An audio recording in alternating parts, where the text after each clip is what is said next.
Hi, everybody. Thanks for coming. Welcome to GaryCon. My name is Joe Goodman. This is Brendan LaSalle, Michael Curtis, Mark Gardner, Doug Kovacs, Jim Brinkman, and many others. But for the purposes of the seminar, we're going to do some of the talking, so I just want to introduce this. I didn't make GaryCon last year because I had a baby, which was awesome. But yay! Like 2.5 weeks. I should probably know that, but sometime soon.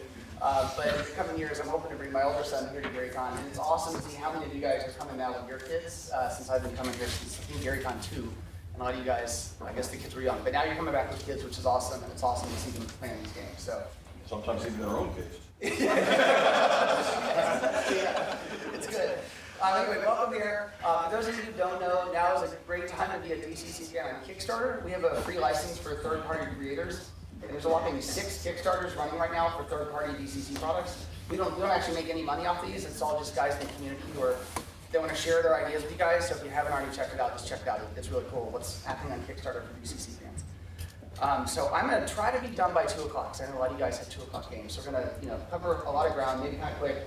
If we have room at the end, we'll answer some questions. But otherwise, we're just going to get started. So first, I want to talk a little bit about art. And as you guys may know, Doug Kovacs is a great artist, and he's here in person. And he was going to show off some awesome stuff. So come on up, Doug. And I'm going to come up too, just to be the Dana. So you guys know we have several really cool projects going right now. One of them is Dungeon Crawl Classics Dying Earth, which Mark is getting up and we'll talk about in a second. But Doug has some rough drafts of the art. And these are early sketches. Obviously this is not final. But anyway. Ooh. You want to talk about this, Doug? My hands are there. So, Dying Earth, right? If you guys haven't read the books, you can get them on Audible and listen to them.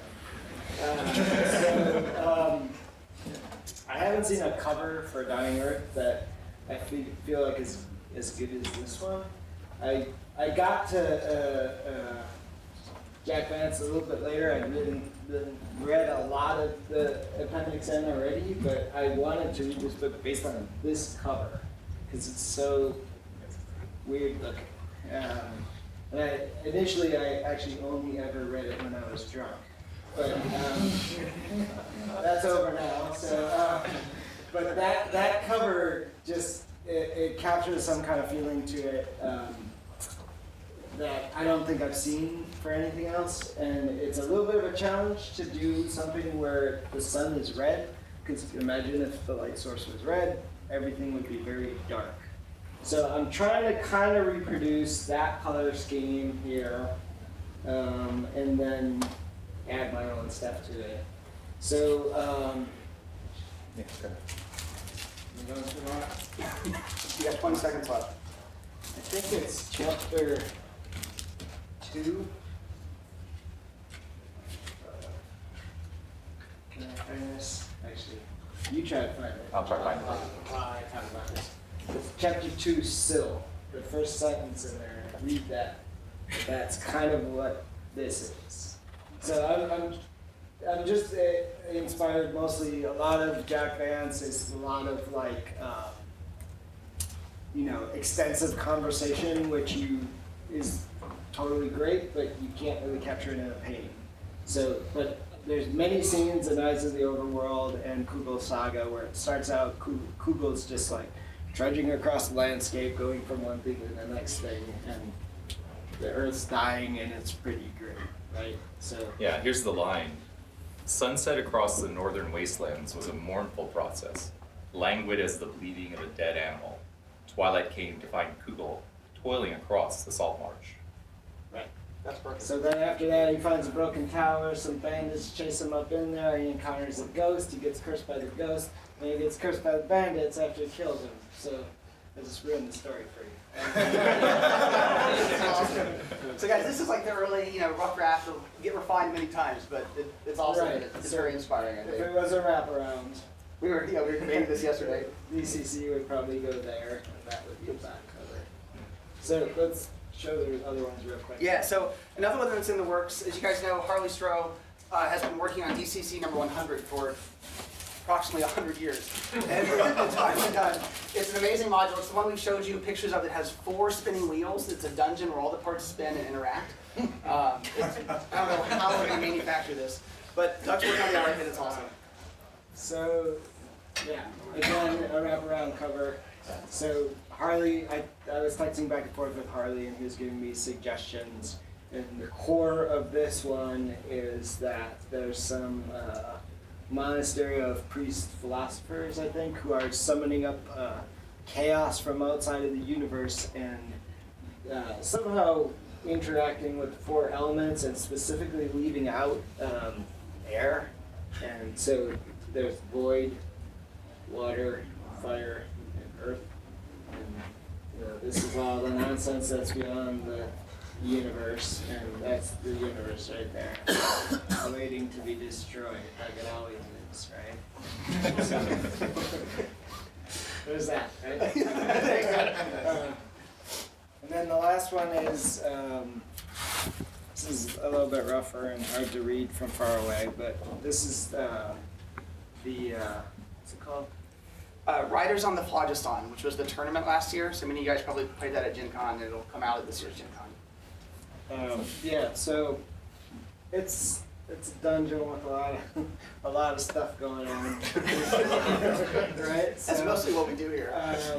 It's really rough here, but there'll be, we're talking about putting more monsters in, and the whole adventure is about shooting through the, between dimensions and going to different worlds and doing dungeons. So.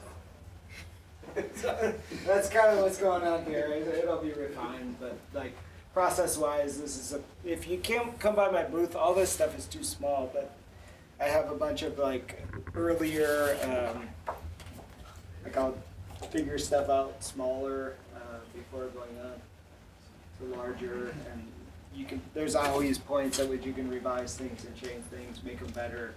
Like it doesn't. So anybody who you talk to that tells you, I'm an artist, or I want to be an artist, I have everything in my head, I just have to get it on paper. It's total bullshit. Like, you never know what you're going to do until you do it. Yep. And this is proof. Like, you have to figure it out. And then speaking of doing it, I want to talk to you guys for a minute about art. So there's, there's many interpretations of good art. You'll probably chime in with I'll probably correct them on something. Yes, yeah. Professor Kovacs. So I'm not going to talk about good art versus bad art, but what I want to talk about is process. What's interesting about the way Doug works is that there's a physical artifact to his work, right? He just showed you, a sketch here, slightly more refined picture on board. Eventually there will be a painting. In this day and age, many artists don't work that way. It's actually hard for me now to find artists who can do physical art because it's typically digital art, which is the name of the game now. And for whatever reason, I love physical art. It's just an attraction that I have to it. I think the pictures often look better, the colors are brighter. When you look at digital art, it's often designed to be viewed from a backlit screen, as opposed to this art, which is designed to be viewed with light source coming forward. So what you'll find when you look at the DCC line is you'll often find art, well, you'll always find art that's been produced physically. There's a digital scanning process you can't avoid. But I want to show you guys some of the stuff that I look for in art, which is funny because many people would view this as criticisms, and I view it as positives. One of and these are actually blown up images from the work of Brad McDevitt. And I'll explain why I picked these images in a minute. But if you look at them, you'll see there's different shades of black. Like in this corner, it's not a uniform black. If you look at digital art, the blacks are almost always very uniform because they're produced digitally and it's consistent. If you look at physical art, it's often brushwork or ink work, and the artist, the texture changes and so on. So that's one of the things I like about some of the physical art that we publish. These particular pictures were done using a scratchboard technique. I don't know if you guys saw the article on our website a couple weeks ago. Scratchboard is a technique that's essentially been dead for over 100 years.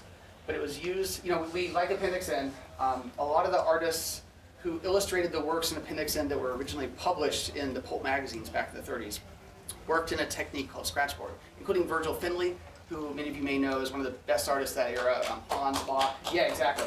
Like really incredible artists, and they used a technique that is literally dead. Nobody knows how to do it anymore. The way scratchboard works, yes. They make you do scratchboard in high school art class. Do they anymore though in your high school class? Yeah, I don't know. But, but they did in late 80s. Okay. So Yeah.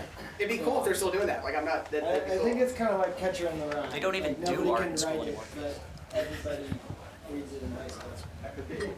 So the way Brad actually did these images via scratchboard, the way he did it was that he took a piece of board, these are the originals, you coat it with ink, so you basically get a black piece of paper, then you scratch off the ink to reveal the white. You have to think totally in reverse because you're thinking inverted. You have to, as opposed to digital work where it's a soft motion, what's called, it's a physical scraping. So many things about it are different. Brad's not working in the style, some other people are working in the style, and it's just really cool to see the return of something that is a technique that's I think Brad said, it was cutting edge in 1933, and here the games are bringing it back.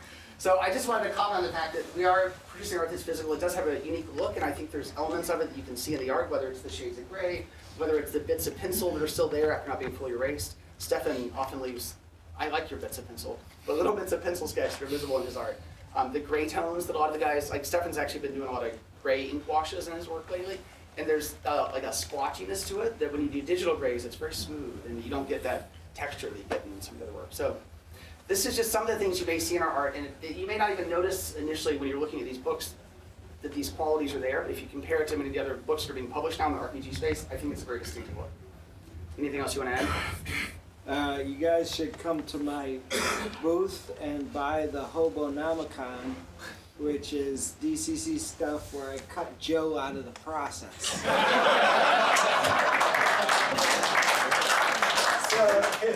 So on the smart cool scale, it's slightly less smart, maybe, and slightly more cool. All right. Cool. And thanks, Doug. I know you had to run for something, but anything else you want to add before? Office. No, I'm good. Cool. Thanks. All right, guys, so that's a little bit of the art process. Now we're going to talk about some current projects before we get into some of the announcements. So actually, Brendan is here. This is Mr. Brendan LaSalle. Brendan is working on X-Wall Classics and has been for a while. I was thinking maybe you can tell them how it's going, how many words you've written, what are you working on, stuff like that. Sure. So as of last Monday, I hit 160,000 words on the main manuscript, and I'm now considering it like that's to me it's in a very rough but an actual draft form. So there's an actual draft done of it. Some of the spells are just sketched out, and I might add some. I'm definitely gonna add some more monsters after, because gosh darn it, the karate dragon has to live. But it's in a pretty much done format at this point, and I've had a lot of fun working on it, and it's been my main project for a while now. So I hope that you guys will enjoy give X-Scroll Classics a try. It's definitely strange. I don't know where it falls on the cool smart scale, but it makes me laugh though every time I play it.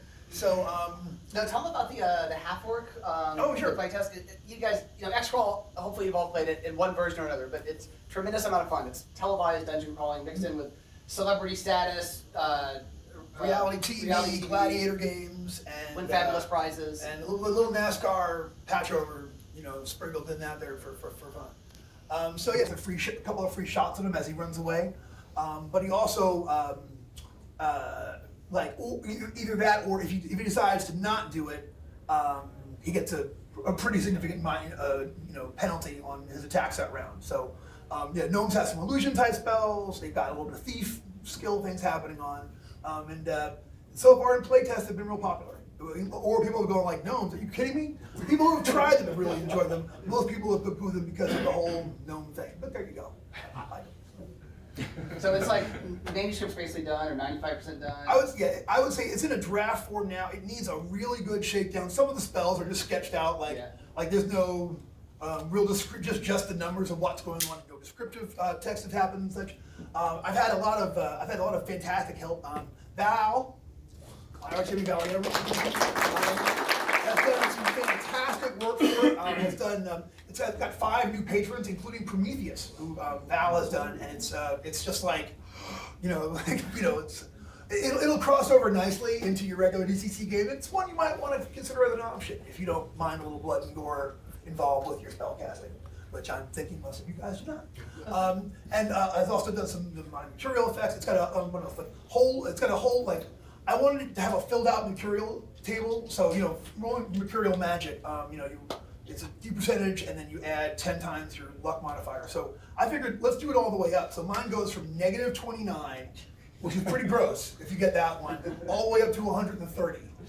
depending and such. So, you know, it could happen, and then gnomes have their own mercurial table as well, because the gnomes needed a mercurial table.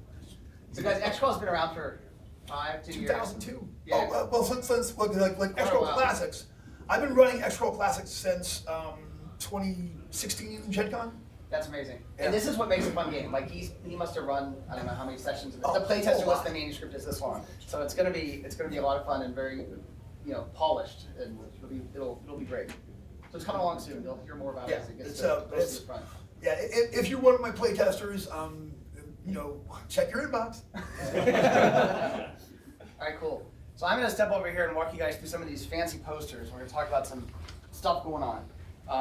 I made notes so I don't forget anything. So this is the picture you just saw. Let's see what's behind that.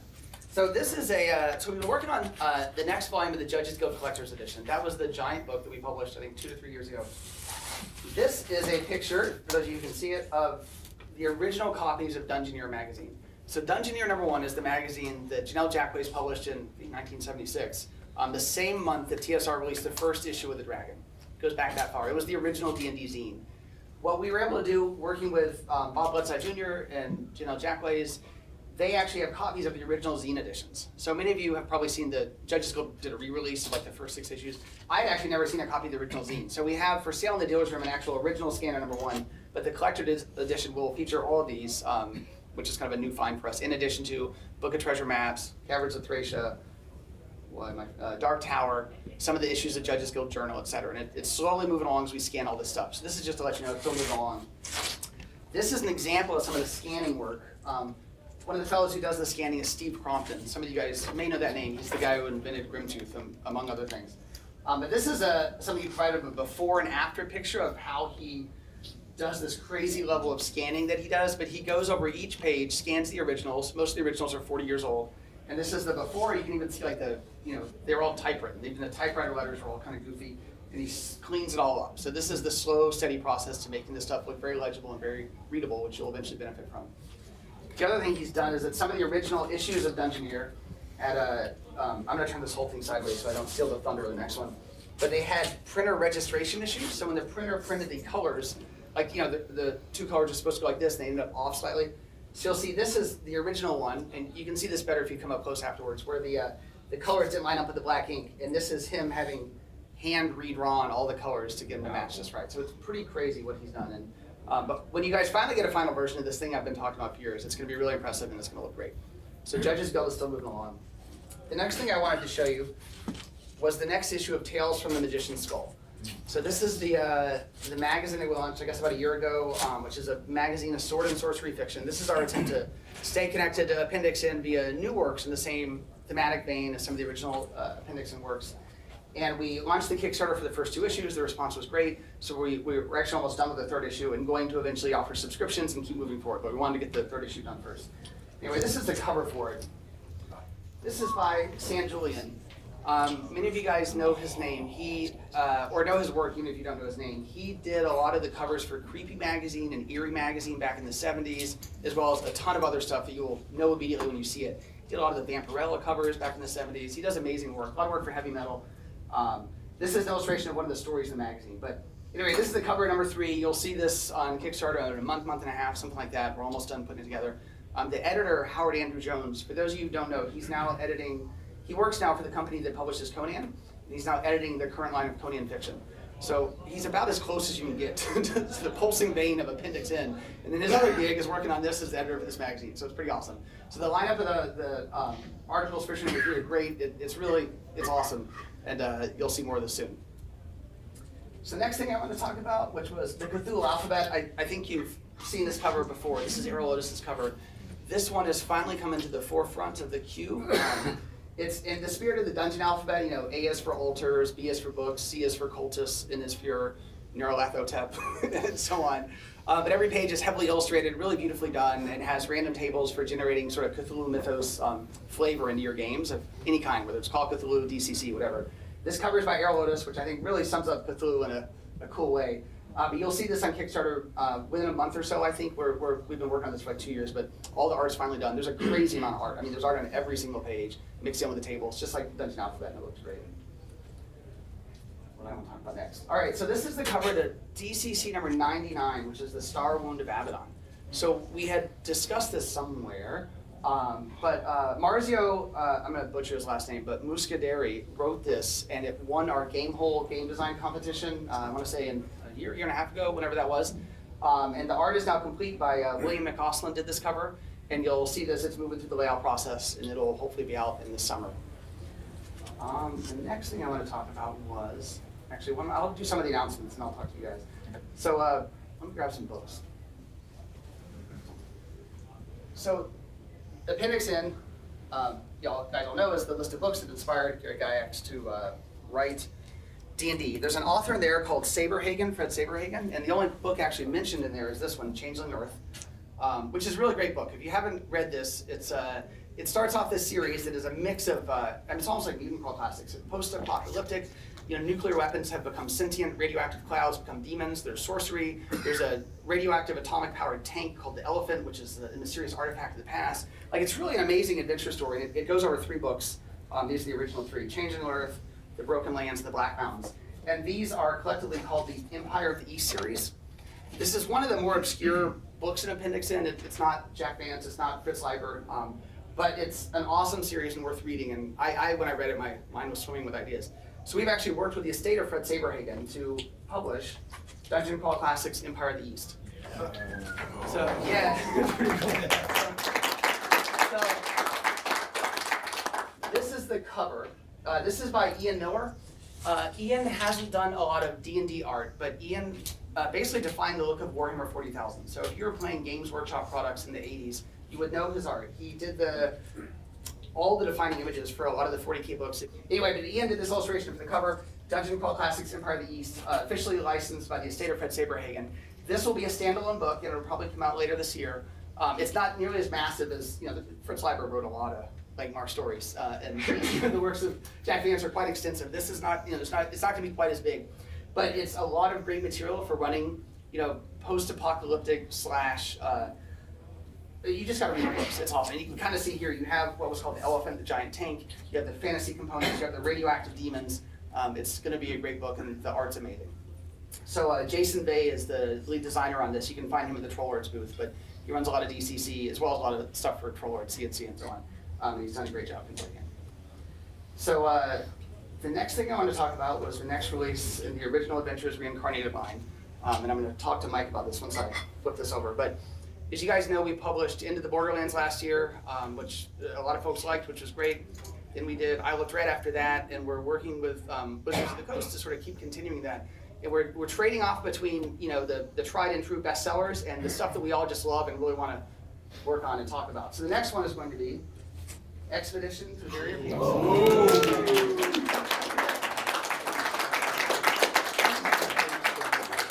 And this guy, Michael Curtis, is the guy who converted it to 5th edition. I did. So Mike, maybe you can tell us about how that went. Well, it went well, actually. It went well. It was, strangely enough, is after you write a DCC adventure which has time travelers and cavemen, and then you write some Metamorphosis Alpha, you are strangely trained to deal with sci-fi and fantasy elements interacting. So Yeah. I think it was a natural fit for that one. So that was a lot of fun to go back to, because that obviously from the response that got, apparently Yes. people have a lot of fond, well, we'll call them fond memories. I'm sure some people have less than fond memories about certain runs with police robots, and I think somewhere there's still a few people's characters who are languishing in the police headquarters somewhere on level 1, waiting to be rescued. It's not happening. But going through that one, that is, as people may know, that was originally a tournament module. So Kevin, go through that one, A to Z on that. It's been a while since I take a look at that and looking at it from a design point of view, and how tight a dungeon that is. I mean, that really is. It's like from like welcome to the mysterious cave to the end of like, hey, get the hell out. It is really just. And here's a boulet for your troubles. So is not. I mean, there is not a lot of fat on that module. I mean, that is a lean, mean module. So having to go back and go through that was, obviously we like to add additional stuff to it.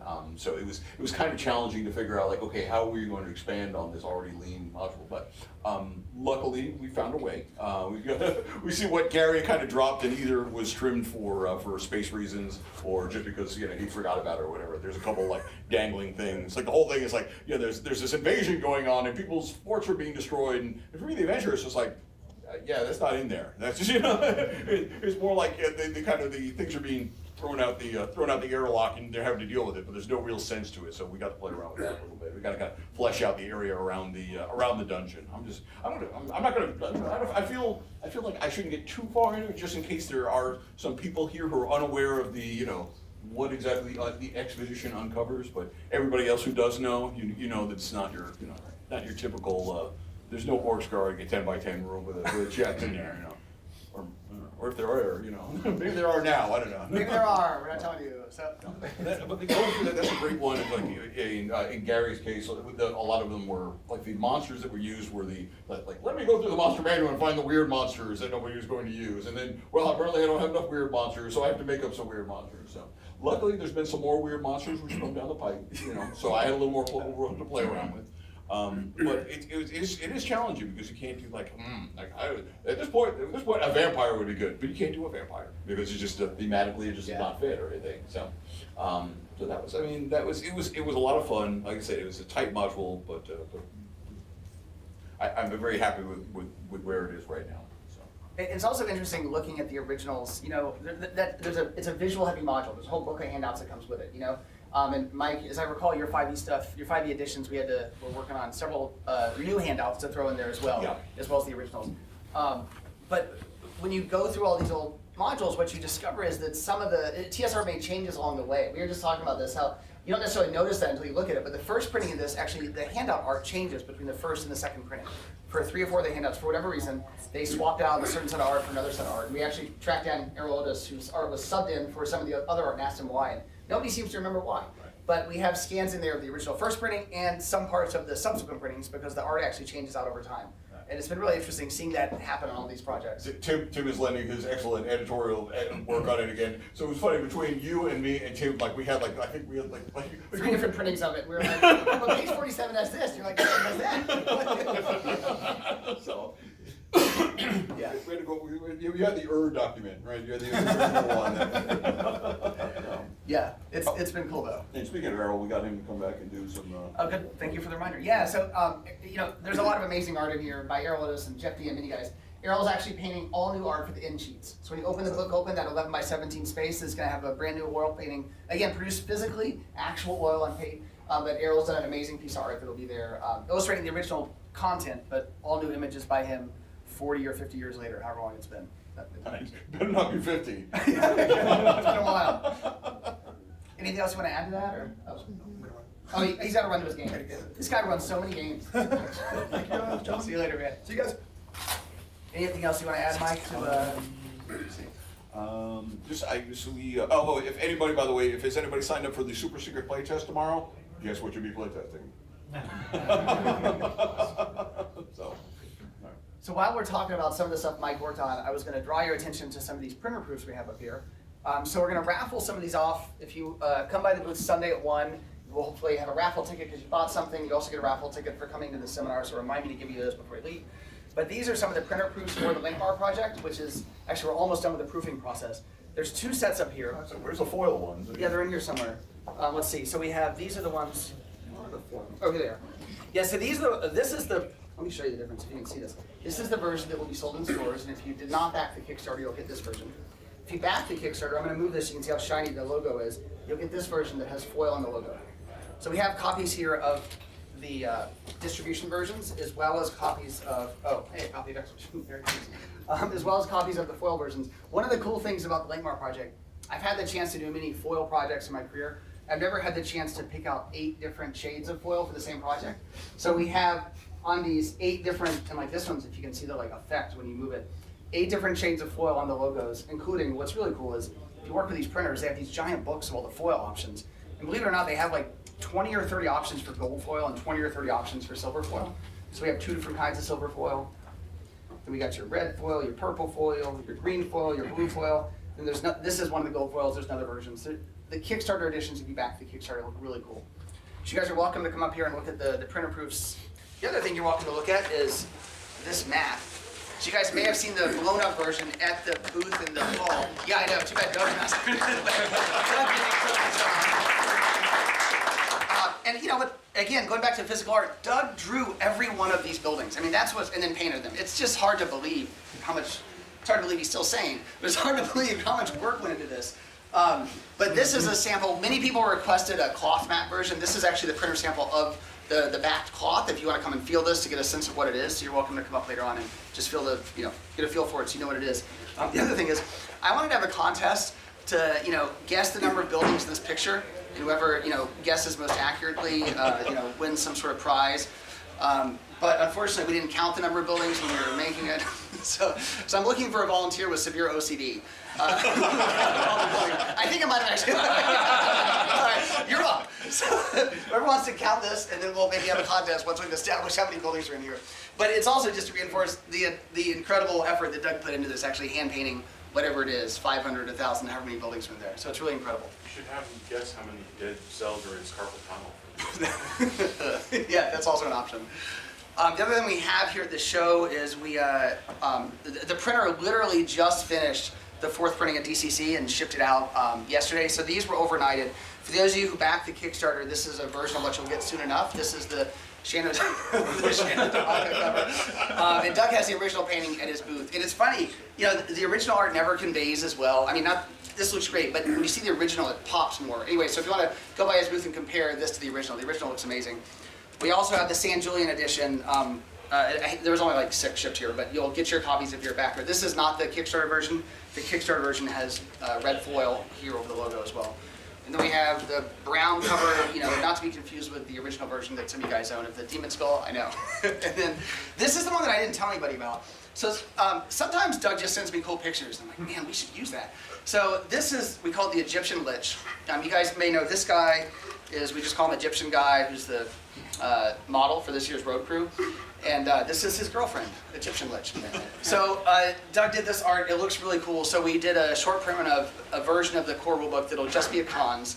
And then we're gonna take a small portion and set it aside for people who run a certain number of road crew games who'll be eligible to buy it. But this version's for sale too, and we have some that were just here at the con if you wanna pick it up. But it's a really cool image. The other thing is we added a couple extra pages at the back if you haven't seen it, but flip to the back. There's some of the Sketch children are in these photos because we included photos of all of the people who've won our tournaments over the last couple of years, among other things. So flip to the back of the latest printing and some of you may recognize some of the people in there.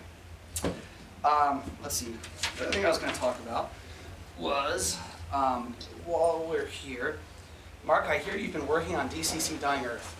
Not just me, the team. That's as true, well, good point, yes. So we've been working on it since about November 2017. I think is when the team started really getting underway. So a little bit close to a year and a half. It's been a lot of fun. I mean, to kind of talk in Brendan speak, we've got about 150,000 words written at this point.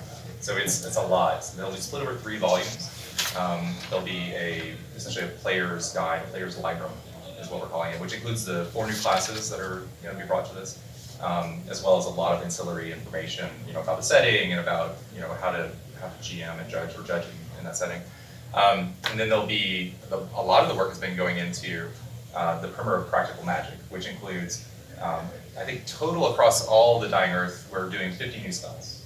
And so it is going to be, an anthology of what's both inspired by Dying Earth, but also just inspired by our own imaginations. That includes new patron spells, new divine spells, as well as a lot of new arcane spells. And so a lot of that work is going into that 2nd volume. The 3rd volume is the comprehensive survey of creatures and personages across the 21st aeon. It's the monster manual plus the patrons and the guides to that. And it includes some nice thermological curios, things that you might want to keep as part of the game, that are inspired by the works of Dying Earth as well. I would put it about between 85 and 90% done. We've been really working to refine the language, get it right in terms of the Vancian verbiage. That's a big part of what the setting that you want to inherit to the game. Just being able to bring that to the table and be able to make sure that conveys what's in the books. So a lot of the work is refining, going back and passing through and taking the words and getting our dictionary of dancing and language out that we put together at the beginning of the project and really trying to make sure that it's incorporated and accurate. And so we're getting really close, and I think that at this point it feels really good to see art coming together. Getting to see Doug's relook cover art. I love the fact that he's using the inspirations from the original publications, because that's a lot of what attracted me to the novels. When I was first getting introduced to them. Yeah, so I mean it's just been a great project to work on, and I'm glad we're getting very close to that that finish line of getting it out. Since we started about 18 months ago now. Yeah. Tell them about the mechanic you're testing here to show. Oh yeah, so we're trying to tweak as we go along. So one of the things that, a big part of the story is this idea that, everybody has grudges in a sense, right? There's Kugel who's just sort of like always holding out for, when is it gonna be my turn? And sometimes he's trying to turn the table. So we're trying to do a mechanic at the playtesting here, which we're calling grudge tokens. So you as a player can hold on to these grudge tokens, and when you want to, maybe it's another player who you felt like sort of needled you in that last, search for something, and you want to turn the tables on them, turn in that grudge token, and it becomes this way of getting them to possibly have something bad happen to them. Maybe it becomes, they get a wild success and the tables get returned back on you, right? It becomes this kind of mechanic to like try to get that role-playing element where people are a little bit more interactive in the sense of the novels, what those are. And you can also turn the tables on the judge, but this is sort of like fleeting luck in that if you don't use it or there's a mechanic for pulling that away. So you want it to be a little bit more of that currency that becomes an encouragement to use over the course. And this might be an imprecation that you got that you just felt like you're holding on to and you want to use it for that opportune time, but you also have to be judging when that opportune time is in order to do that. And so we're going to try that out. I think it's going to be a lot of fun just as an optional mechanic to introduce as part of the game. Because obviously that may not play well at some tables where you want a lot of cooperation or you want a lot of people that are trying to make sure that everybody's successful. But I think Dying Earth has a lot of people's are coming at it from that that Kugel standpoint where they want to really be the one who sort of gets the thing in the end. That's their objective, even if it means stepping on the shoulders of everybody else around them a little bit. So it'll be fun to see how that goes over. So I think Julian's playing that in the playtest he's doing. I'm going to be doing it in my playtest tomorrow as well. My playtest tomorrow is actually going to be interesting because it's the first time we're doing kind of a higher level all magicians playtest. Oh wow! So we're trying to see how that's going to work. Especially with the magical creatures, the Diehawks assigned to scenes that really affect magics at those higher levels. And so it'll be interesting to see how, especially with all the new spells, how that really plays out in terms of how wild it gets. But I'm really interested in seeing what the reaction is going to be about that. So, yeah. It's going to be awesome. And this will be a pretty hefty book, or series of books. It'll be most likely a box set. Yeah, like 3 volumes in a box set probably. Yeah, and that's where we started with Link Mark before we added on 8 modules. so we'll see how this goes. The big cloth map is down here. Yeah. We'll see how it goes, but it'll be a big project. It already is a big project. Yeah. It'll probably expand as we go through this process, but it's coming along. Miniature line. Exactly. Cool. Anything else you want to add before I cover some other things? Or? Yeah, I mean, it's like I said, it's getting close, and I think that I'm excited. I think a lot of people, I've talked to, want to see this, how it, not just for the fact that it adds sort of the dance setting, but it also adds a lot of options for judges. And I think we're really trying to encourage the compatibility of the core rules and being really a sourcebook kind of toolkit for that, for bringing the new patrons, new spells, even some of these optional mechanics that you might want to introduce. So.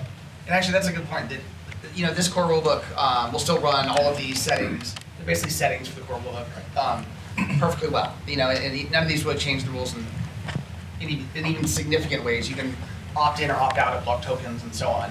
And so we're hopefully still maintaining through that promise of 1 core rulebook, not a ton of splat books, well, 0 splat books, just some setting books and some adventures and so on. Cool. Thanks, Mark. So let me see, what else did I have to talk about here? I was going to cover, it's the road crew and a couple of shipping updates. So I think it was at Gen Con that I mentioned for the road crew, we're looking at doing a zine of sorts that'll help connect that community a little bit. I mean, there's already an amazing number of people running road crew games. And for those of you who don't know, the road crew is where we send you free swag for running DCC games at your local store, at your local library, at your local bar, any public venue. Anyway, Judge Zed, who's been profiled on our website, is working on the first issue of the zine, which will be called We Are the Road Crew. And it's actually written, edited, laid out, and there is art in process. You will hopefully be seeing more of that soon. And that'll be free to anybody who games in the road crew. And eventually we're going to reach out to the community and ask you guys for contributions as well. So if you're somebody who always wanted to share your write-up of this, or your stats for that, or whatever it might be, this will hopefully be a venue for you to do that, that reaches a lot of people playing DCC. Of course, you can also self-publish through the third-party program, however you want to do it, but this will be another way to do it. So that's coming along as well. And a couple other shipping updates. So the DCC Annual and the Chain Coffin were one of our more recent Kickstarters. I have here spiral-bound copies of the latest layouts, and these will be in the raffle on Sunday if you guys want to show up for that. And you're welcome to come look at them here or at the booth afterwards. The main intent here is just to show you that they're pretty far along. So these are each 90% done. Chain Coffin is actually Mike just sent me his proofread edits like 2 days ago or something, 3 days ago. Before I got on a plane, I think. Yeah. Yeah. Yeah, so we're processing the final proofreader edits, but it's almost completely done. So this is going to go to the printer probably in the next 2 weeks or so.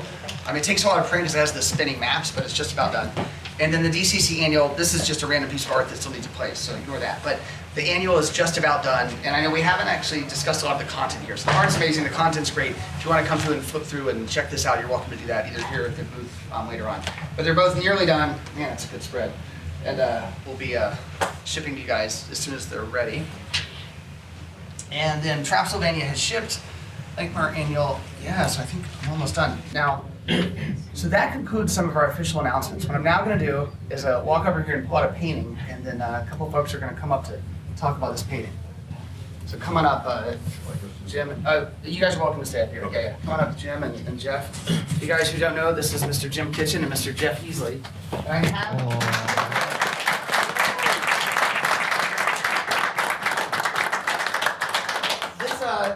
this looks like a garbage bag. It is actually a very sophisticated way of concealing a Jeff Easley original. This is one of the covers he did for one of our Lightmar modules, one written by Mr. Brinkman, as I recall. I think so. And Jim, would you like to Sure. cover this? I will. Let's put this by Jeff real quick. I had a tough year last year. I had a very tough year last year. And one of the greatest things about DCC is not the game, but the community. There isn't a single person in this room that hasn't in some way or shape or form contributed to the community and contributed to the whole of what DCC has become, right? I know if I see a person with a DCC shirt, I've got a kindred spirit. During the last year, one of the things that was sort of interesting was Jen actually pinged me and said, "Did you know that Jeff's doing the cover for Bob's first adventure?" And I said, "No, I didn't." And we talked about it. And a little further on, yep, so Joe's got a mock-up. I was at my lowest. I lost my dad in October. And Bob couldn't have been more supportive. You know, I said last night at a dinner, what got me through the last year are all the people that I've known through gaming. And so I reached out to Jeff, and that's why, in an attempt to sort of give something back to the community, Bob and Jen, I'd like to give you Jeff Easley's original for Bob's first published event.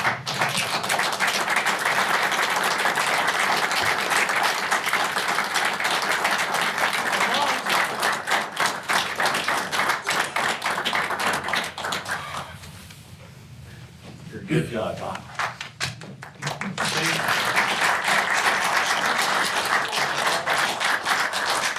Well, And this that- does explain why Mr. Easley wouldn't return my emails anymore.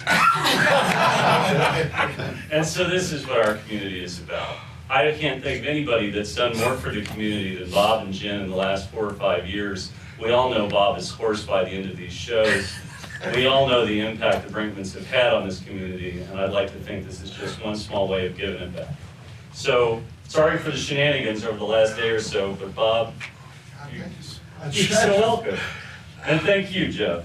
Jeff's been a great sport about this, and thank you for giving us Thanks, the Jim. time. This is a great call. No worries.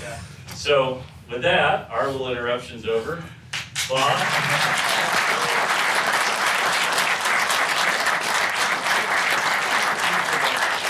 Thank you very much. That's it, guys. Thanks a lot. Thanks, you guys. Thanks. Everything you said is right on. Good job, man. Thank you very much.